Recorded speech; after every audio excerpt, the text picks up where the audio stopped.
everyone, welcome back to another episode of Webtech Tutorial. In today's video, I'm going to show you how to log out of Blooket account.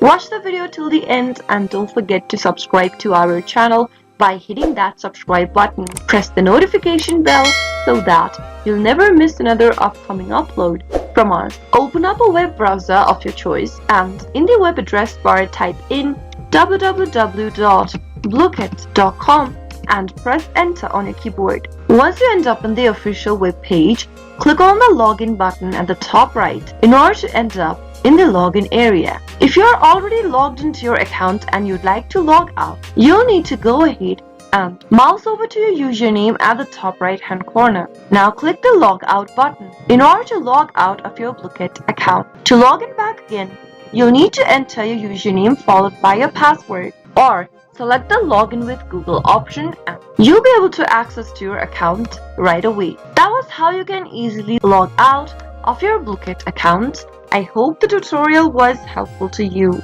If it was, go ahead and give us a thumbs up. I'll be back soon with more videos like this. Thank you for watching.